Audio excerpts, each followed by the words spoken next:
আসসালামু আলাইকুম সুপ্রিয় দর্শক শ্রোতা মণ্ডলী, বরাবরের মতো আমি আবারও আপনাদের সামনে আশিকুর রহমান সোহান আজকে দেখাচ্ছি ঐতিহ্যবাহী পাউটনাহাট কাশিয়াবাড়ি দ্বিমুখী উচ্চ বিদ্যালয় মাঠ থেকে আজকের এই খেলার সম্প্রচারটি।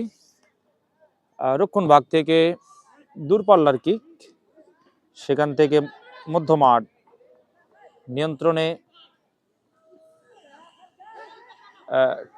ডান প্রান্ত দিয়ে আক্রমণ সানাবার চেষ্টায়, সেখান থেকে আবারও মধ্যমাঠে ব্লক রায়হানের হেড। বাংলাদেশ সেনাবাহিনীর এই খেলোয়াড়টি রক্ষণভাগ থেকে আরেকবার ব্লক, বল পেয়েছেন শামীম। শামীম থেকে চমৎকার ক্যারি, শামীমের কাছ থেকে ছোট্ট করে ব্যাক পাস, রক্ষণভাগ থেকে দূরপাল্লার কিক, বিপদের সম্ভাবনা। গোলরক্ষক যথারীতি গ্লাভস বন্দি করেছেন, ফলে কোনো বিপদ নয়।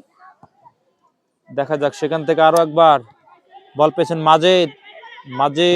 মাজেদ থেকে দূরপাল্লার কিক, শেষ পর্যন্ত কিন্তু এখনো বিপদ কাটেনি।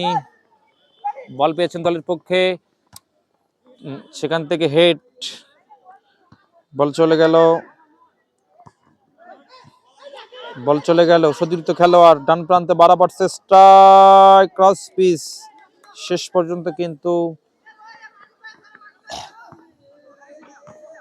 আরিফ থেকে সতীর্থ খেলোয়াড় লিওন, ছোট্ট করে ব্যাক পাস রায়হান থেকে রাইট ফুল ব্যাক থেকে আবারও লিওন, ভুল পাস রাকিব থেকে সতীর্থ খেলোয়াড়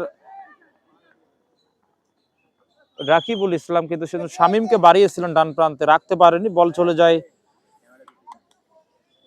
হ্যাঁ, না সমস্যা নেই, আমি করছি, এটা তোমার জুম করছি।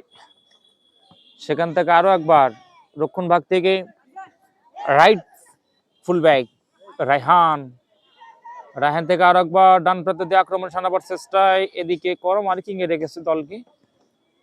মাসুদ রানার একটা